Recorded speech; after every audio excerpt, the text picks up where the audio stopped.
வணக்கம். வாங்க இன்னைக்கு நம்ம ரேஷன் அரிசி வச்சு ரொம்ப சுலபமா ரொம்ப டேஸ்டா செய்யக்கூடிய ரைஸ் அல்வா எப்படி செய்யறதுன்னு பார்க்கலாங்க. இது பார்த்தீங்கன்னா சாப்பிட்றதுக்கு அப்படியே வெண்ணெய் போல இருக்கும். சாப்பிட்றதுக்கு நம்ம வீட்டில் இருக்கிற பொருளை வச்சே ஈஸியாக ஈவினிங் ஒரு ஸ்நாக்ஸ் ரெடி பண்ணி கொடுத்துடலாம். பிள்ளைங்களுக்கு ஸ்கூல் விட்டு வந்தோடனே நம்ம செஞ்சு வச்சோம்னா சூப்பராக சாப்பிட்ருவாங்க. வாங்க இப்போ எப்படி செய்யறதுன்னு பார்க்கலாம். இப்போ ஒரு கப் அளவுக்கு வெல்லம் எடுத்துக்கலாம். இப்போ ஒரு கப்பு வெல்லம் எடுத்தோம்னா அதால நம்ம 2 கப்பு தண்ணி சேர்த்துக்கணும். இப்போ நம்ம அரிசி இப்போ வெல்லம் எடுத்துலாங்க. இதே கப்பால தான் அரிசி நான் ஒரு கப் எடுத்திருந்தேன். இட்லி அரிசி எடுத்திருக்கேங்க.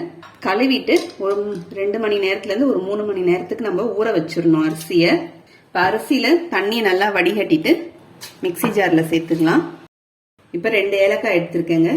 ஏலக்காயில உள்ள இருக்கிற விதையை மட்டும் போட்டுக்கலாம், தோல் வேண்டாங்க. இப்போ ஒரு கப் அரிசி எடுத்ததுன்னா ஒரு கப் அதே கப்பால தேங்காவும் சேர்த்துக்கலாங்க. தேங்காய் துருவலும் கொஞ்சம் கொஞ்சமா நம்ம தண்ணி சேர்த்து நல்லா மைய பேஸ்ட் மாதிரி அரைச்சி எடுத்துக்கலாம். இப்போ வெல்லம் நமக்கு ஒரு கொதி வந்துருச்சுங்க. ஒரு கொதி வெல்லம் கரைஞ்சிருந்தா போதும். இப்போ நான் ஸ்டவ் ஆஃப் பண்ணிடுறேன். ஆஃப் பண்ணிட்டு இதை ஓரமா எடுத்து வச்சிடலாம். நம்ம இப்போ இந்த மாதிரி நல்லா மைய பேஸ்டா அரைச்சிடணும்.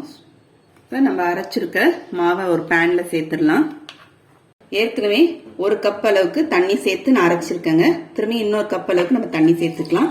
எல்லாமே அரிசி எதுல எடுத்தோமோ அந்த அளவு அதுலதான் அளவு எடுத்துக்கணும். மிக்சியை கழுவிட்டு அந்த தண்ணியை சேர்த்து இதுல சேர்த்துடலாங்க. இன்னும் நான் ஸ்டவ் ஆன் பண்ணவே இல்லை, சும்மா வெறுமனே கலந்து விட்டுறலாம். இப்போ ஸ்டவ் ஆன் பண்ணிக்கிறேங்க. இப்போ நம்ம கரைச்சி வச்சிருக்க வெள்ளை தண்ணியும் இதுல சேர்த்துடலாம். வடிகட்டிக்கலாங்க. வெள்ளத்துல தூசி இருக்கும். சேர்த்துட்டு எல்லாத்தையும் ஒன்னா கலந்து விட்டு கைவிடாம கலந்து விட்டுக்கிட்டே இருக்கணும். இல்லை ஒரு 2 சிட்டிகை அளவுக்கு உப்பு சேர்த்துக்கலாம். அப்பதான் நமக்கு ஸ்வீட் நல்லா எடுத்து கொடுக்கும். இப்போ இதை மாதிரி நல்லா நமக்கு கொஞ்சம் திக்காயிட்டே வந்துட்டே இருக்குங்க. நான் வெல்லம் 1க்கு 1ன்னு சேர்த்துருக்கேன். உங்களுக்கு இது மைல்டா தான் இருக்கும் ஸ்வீட்டு. உங்களுக்கு ஸ்வீட் கூட வேணும்னா இன்னும் கூட கொஞ்சம் ஒரு 1/2 கப் கூட சேர்த்துக்குங்க. இப்போ ஒரு டேபிள் ஸ்பூன் அளவுக்கு நெய் சேர்த்துக்கலாம். திரும்பியும் இன்னொரு டேபிள் ஸ்பூன் அளவுக்கு நெய் சேர்த்துக்கலாம். நெய் கொஞ்சம் கொஞ்சமா தான் சேர்த்து கலரணும். இப்ப பாருங்க நல்லா கெட்டிப்பட்டு வந்திருக்கு. நமக்கு அது மாதிரி நல்லா சுருண்டு வருது பாருங்க. இப்போ இன்னொரு டேபிள் ஸ்பூன் அளவுக்கு நெய் சேர்த்துக்கலாம். மொத்தமா நம்ம எடுத்துக்கிட்ட அளவுக்கு பாத்தீங்கன்னா ஒரு 4 டேபிள் ஸ்பூன் அளவுக்கு நெய் செலவாகும்.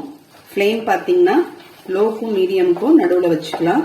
இப்போ இதை மாதிரி ஒரு பிளேட்ல கொஞ்சமா நெய் தடவி இப்போ நமக்கு அல்வா ரெடி ஆயிடுச்சான்னு பாக்குறதுக்கு இது கொஞ்ச நேரம் ஆறட்டும். இப்போ கொஞ்சம் ஆறிடுச்சுங்க. கையில நெய் லேசா எடுத்துட்டு நமக்கு இதை மாதிரி நல்லா உருட்டுறது, இந்த மாதிரி கெட்டியா நல்லா உருட்டுற மாதிரி வந்துச்சுன்னா நமக்கு அல்வா ரெடி ஆயிடுச்சுன்னு அர்த்தம். இப்போ நம்ம நீங்க நெய் தடவி வச்சிருக்கிற பிளேட்ல கொட்டிடலாம்.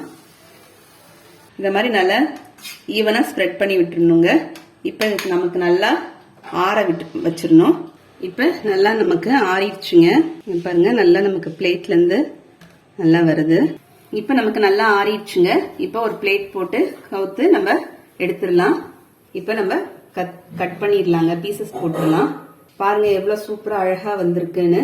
உங்களுக்கு அந்த வீடியோ பிடிச்சிருந்தா லைக் பண்ணுங்க, ஷேர் பண்ணுங்க, சப்ஸ்கிரைப் பண்ணுங்க. அடுத்த வீடியோல பார்க்கலாம். தேங்க்யூ.